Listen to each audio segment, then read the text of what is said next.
Good morning, everybody. Another day. The dogs are happy. As you can hear, they're ready to come out.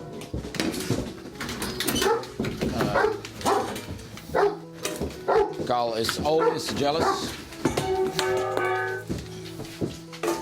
So, today it's Tuesday, so today it's our tracking day. I'm conducting a tactical tracking class for a couple people. And some of you might wonder what tactical tracking actually is. Well, tactical tracking is a combination of canine and human tracking. We are combining tracking skills from the human, which is basically human tracking. So we're teaching people how to track humans through the woods. And then we combine that with the skills of the dog. A very interesting class, very for some people, very difficult class. It's a pretty long road to be very good in tactical tracking. But so far, my students really enjoy it. We have some people from the police department. We have some civilians that are interested in tactical tracking.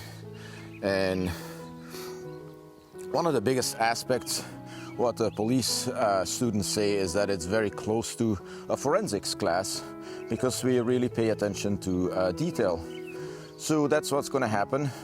I'm going to load up the trailer today and bring all the dogs to the tracking class so students have a couple dogs to practice with. And then the other thing that we're going to do is with Ruppert and the new handlers, they brought their own dog. Her name is Bella, and Bella is a little bit dog sensitive and wildlife sensitive. She goes, a little bananas, we could say. So we're going to work today on desensitizing dogs in a group. So I'm going to bring a lot of dogs and then expose Bella to some more dogs, and we're going to teach her that calm, assertive behavior and engaged behavior towards the handler is going to lead to a reward. In this case, her breakfast, lunch, and dinner. And that wild behavior is going to lead to staying very hungry until the next day. So it's going to be an interesting day. It's going to be a long day today. This morning, when I get Ruppert out, I'm going to do another session with the touch boards. The new criteria for him is that the touch pads are going to be a further distance away, and he's going to learn to go from one side to the other when they're further apart. And then I'm going to work on the 180-degree turn towards the handler after the send out. So we'll see how he does. I've got really good hopes for this training block. And then after that, we're going to put everybody up for a little rest, give them another potty break, and then we're going to load up the trailer. Here's my friend Benny here.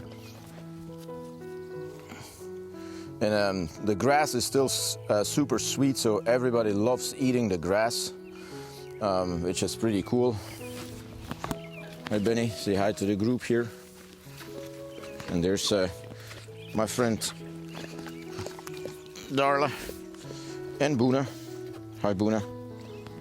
Say hi to the group, girl. So we're gonna walk these guys to their kennels and then let Carl out. And then we'll get Ruppert, and then I will see you in the session. So we're here with Ruppert. I set the touchpads up a little bit further away.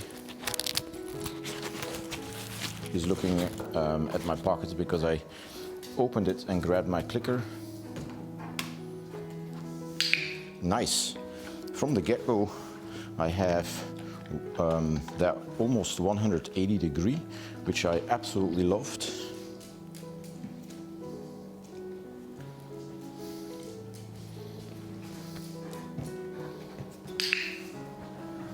Here too, the turns are a lot better, and I'm dropping food. Unfortunately, my arthritis in my hands are getting worse. It's a weak excuse, I know. However, part of the reason that I've been dropping food lately more than I normally do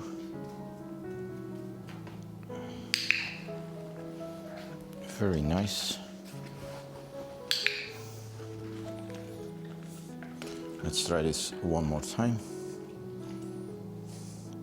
I'm actually gonna reward him for staying after I went into my lateral position here.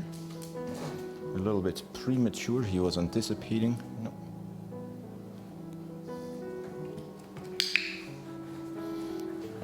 I clicked for the attempt. I'm gonna reward him for staying here a little bit. So like I said yesterday, small movements with your feet are important in this work, because we don't want to be too stagnant, otherwise the dog is going to think that that is part of the cue, and he just needs to stay there when he's on there.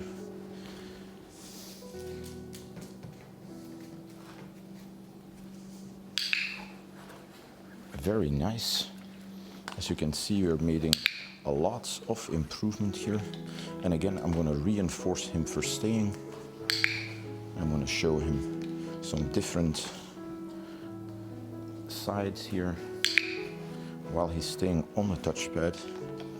What's up, NJ? Yeah, and I really loved this first session. I think that was amazing. Yeah, so let's do another one.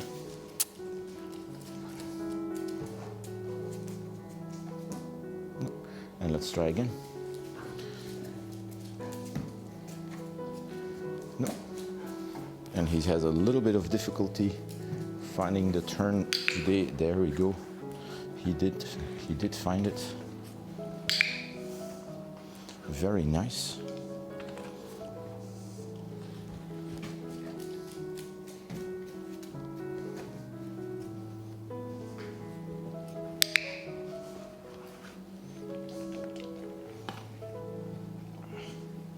Going to increase my distance walking away.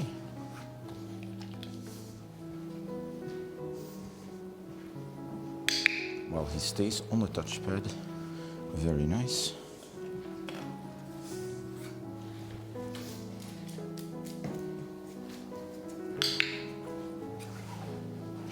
Same thing on this side. I'm going to start increasing my distance when he is on the touchpad, so we can reinforce that whenever he's on the touchpad. He needs to stay there until he gets another command. So eventually, in protection, it is going to lead to the hold embark. So he knows that in the hold embark, he needs to be steady and have those feet also on the touchpad. I teach that for KMPV when the exercise for the box comes in. So then the dog knows that he needs to stay on the box. One more time. No. And that was faulty. No. And he runs around it. No.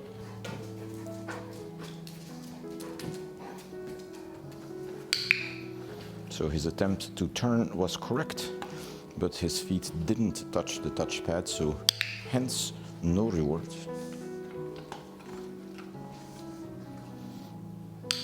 But since yesterday, again, a lot of improvement.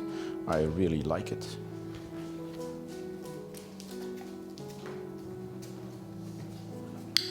Nice, the 180 is here on the small touchpad. Yeah, and I'm gonna give this guy a little break. It was amazing, yeah. And he loves his social contact and his pets. It's a good reinforcer for him. Just don't overdo it. Yeah, like I did. Because it might bring the arousal levels up a little bit too high.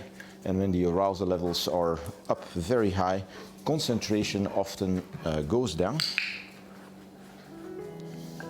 So we need to watch out. Some dogs Some dogs' arousal level goes up with just vocal reinforcement. If we say good boy too much, or you see women, they have a very high-pitched voice, and the arousal level from the dog goes up way too quickly, and then the dog gets into trouble because of the high arousal level, concentration is low.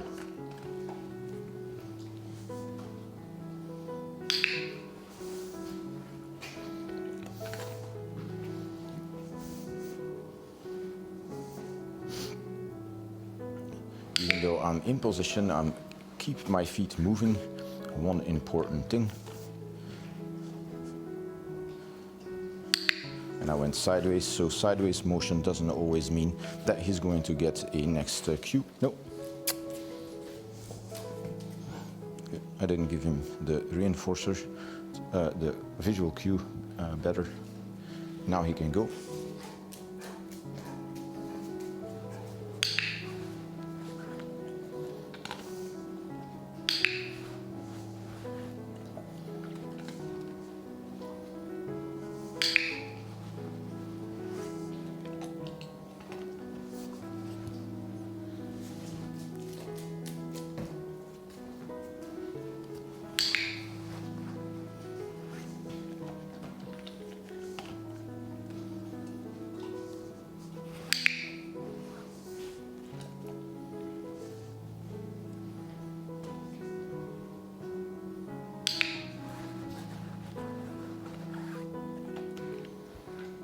And he dropped it out of his own mouth here.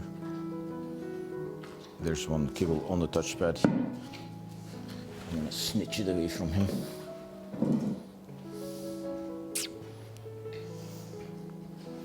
And let's send him over to the other one. And then I'm about to end the session. No, I didn't give him the reinforcer. Again, I didn't give him the visual command. So I am going to have him stay there. Very important that you do not reinforce attempts at this time. That is part of your discrimination process. We need to teach the dog that without the visual cue, he needs to remain on the touchpad. So not rewarding and sending him back to the original spot, no, like this, is part of the discrimination process.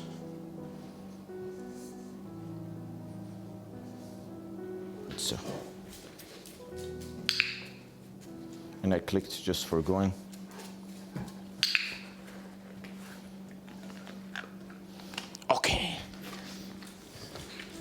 Okay guys, that was my training block for this morning. I think compared to yesterday, if you have seen the session, we increased the criteria. We increased the criteria by a couple of things. The first thing is that we moved the touchpads further away from each other, so Ruppert had a wider distance to cover. The other criteria is that we asked for a little bit straighter turn, so the 180. We actually had a couple of perfect 180s, which was really nice. So I'm very confident that in the next session doing the touchpads, we can actually start reinforcing 180s all the time and ask that as part of our criteria.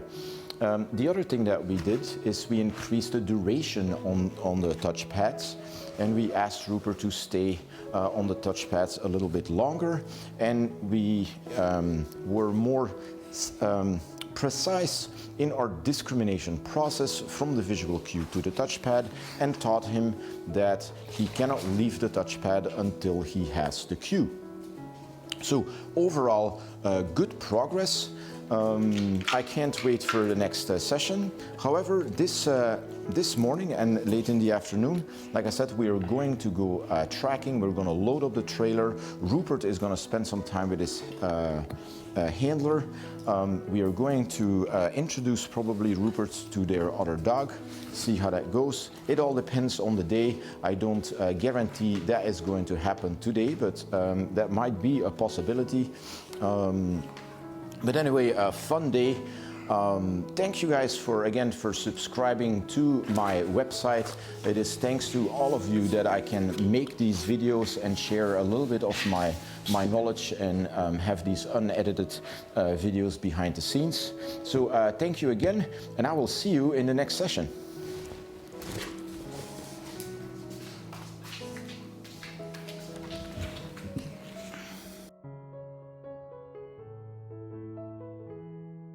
And here we are this afternoon. I'm about to train another session with Ruppert. I've decided not to continue with the touchpad sessions as we had such a beautiful day here. We finished our tactical tracking class. We finished tracking with Snuggles and with Tinka. We did some socialization, energy control, with the other dogs, and now I'm about to do an engagement session in a new place. Well, not an entirely new place, as Ruppert has walked here before, but as you've seen in all the previous videos, walking is more dragging on a leash and me controlling the line. That's basically what he does.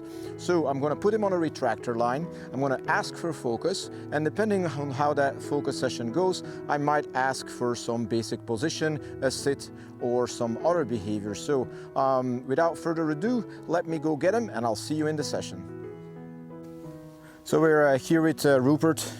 So basically he's on a 10-foot leash, and I had not realized that there's kibble on the ground from a previous session.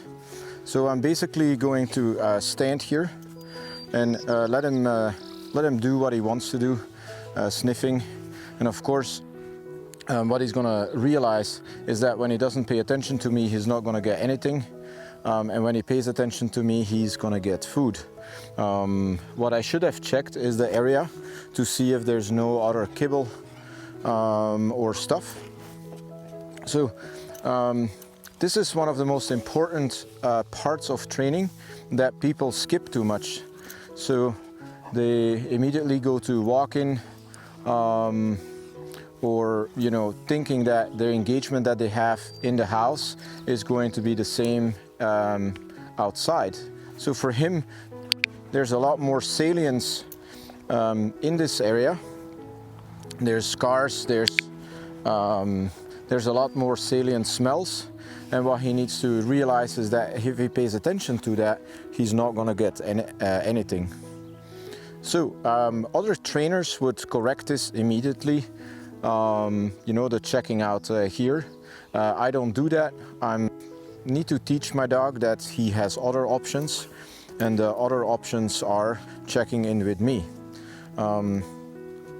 So the behavior that we see now is he's sniffing a lot. Unfortunately, there's I can see some glass here.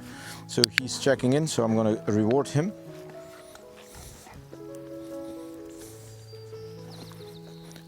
Dogs are very bad generalizers, so they're situational learners. So it's not because they've seen a couple situations that they generalize their behavior everywhere. Unfortunately for us, we need to repeat the behavior and the training in literally hundreds of situations. He's marking here again. Other trainers would correct that. He's dominant. I don't do that in the beginning. I just teach him that when he pays attention to me, we're going to have a lot of fun. What is important though is that you're not training this on a walk. You should train this in the spots that you have chosen. Otherwise, you're changing your environment constantly. And I want to bring him into a new environment and teach him that this environment, he needs to pay attention to me. So if I would walk 500 yards away, then for him that is a new environment again. So I want to stay where I am right now and teach him that engaging with me is going to be rewarding. And I can add some movements in my my motions. So I do have my cameraman, and I have one of the new handlers here that's sitting on the ground, and Ruppert is interested in them.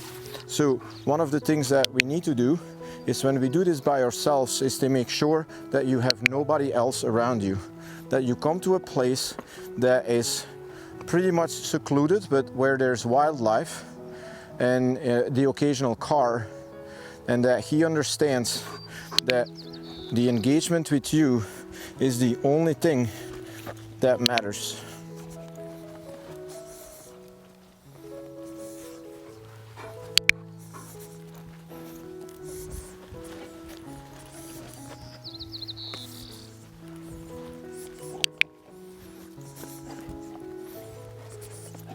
And so this was one reward, but the reward lasted a long time. And the reason why I do this is to give the dog a little bit of fun during the rewards. So this is all part of one single reward for that focus that I gave me. So I always tell people, be a capitalist and not a communist. Try to be a slot machine. Slot machines are very unpredictable, like a casino, and very addicting. So the other thing that we need to watch out for is that we not unintentionally correct the dog. So when the dog walks off, give him at least the length of the leash.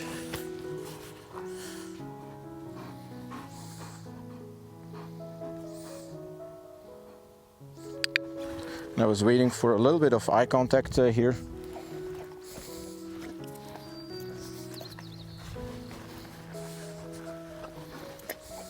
So one long reward session here is all part of one reward, and it's bringing the dog into me. Eye contact leads to another game. And then crucial in this type of environment is that you absolutely not drop food. Otherwise we're emphasizing that reward comes from the ground, and the reward should come from you. So try to get a little bit thicker and bigger pieces of food, that the likelihood that you're dropping stuff is less.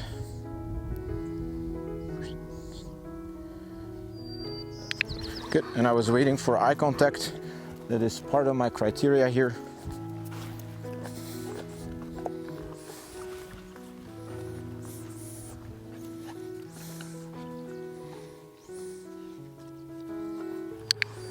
And he's checking back in. So I'm gonna see if I can drop my leash a little bit. That went the wrong pipe.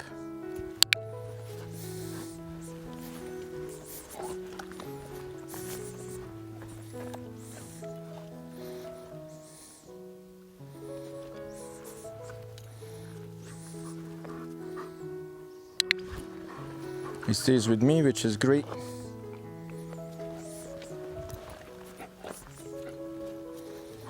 Good. So pretty happy with this first session. This first session was pretty long. I had about 15 repetitions or so. So I like that. So let's continue again.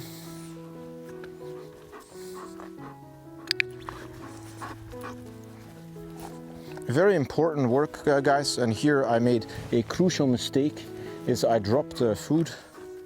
So try not to do that. Now you're recording. That's why. But it was red the entire time, and then all of a sudden it was recording. I can guarantee you that. Really? Yeah. And then all of a sudden it just went.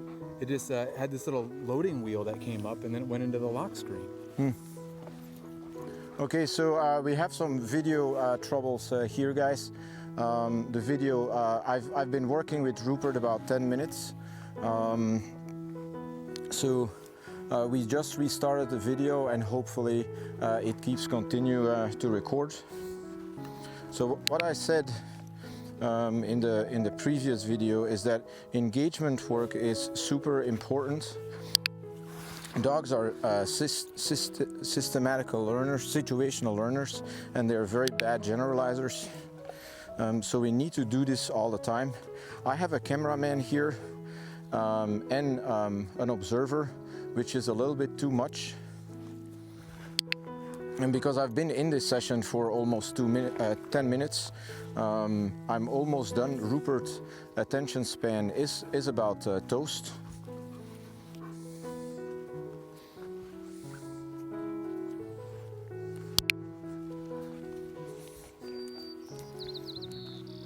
And I love the iPhone, guys, but the iPhone gives me a lot of trouble recording videos. It's either I get calls in between, or what it records it actually doesn't save.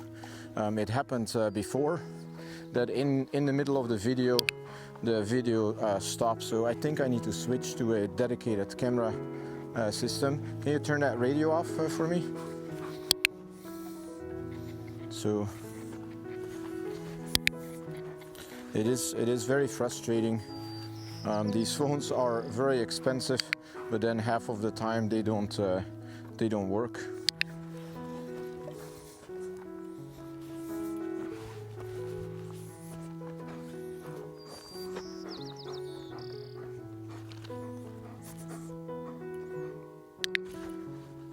His engagement is reasonable.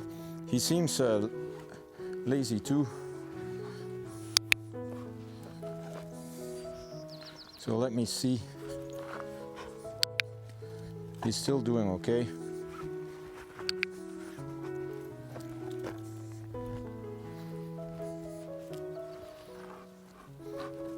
So the dog chooses to be with me, which is great.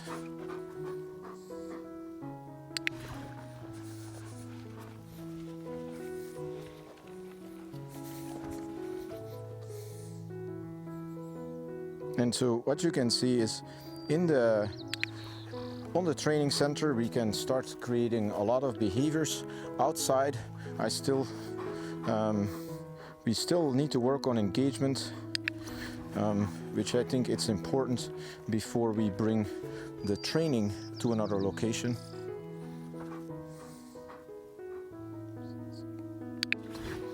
I was waiting for a little bit of eye contact here.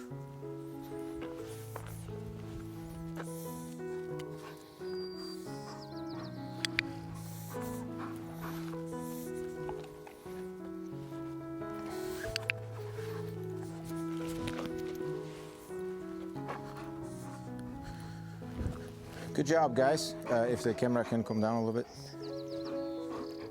So good job, guys. So this was about a 15-minute session. I hope the two parts are recorded. We'll see what happens. My cameraman said that the camera shut off, but what I've been working on is engagement in a new location with more salient smells and more distractions. Very important part of our engagement training is that we bring the dog to locations like that and teach him that the only thing that we want is that he interacts with us and that he engages with us, and then when he does so, he can have great things. In this particular case, he can have his breakfast. So what we're going to do now is I'm going to play with the other dogs a little bit, maybe take him for a walk, and then go back to the training session, and I will see you in tomorrow's session. Until then, bye-bye.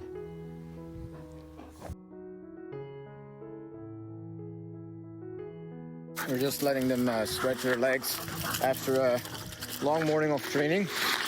Here's Ruppert saying hi. So we're just gonna relax a little bit, let these guys stretch their legs, and then slowly but surely head over to the training fields. Come on, bud.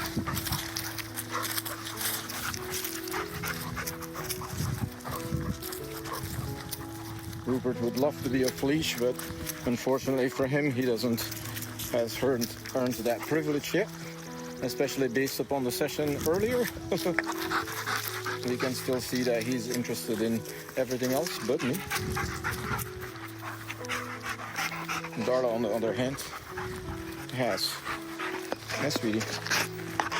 Say hi to the internet. Well, we're going to enjoy our walk, guys, and I will see you in the next session. Bye-bye.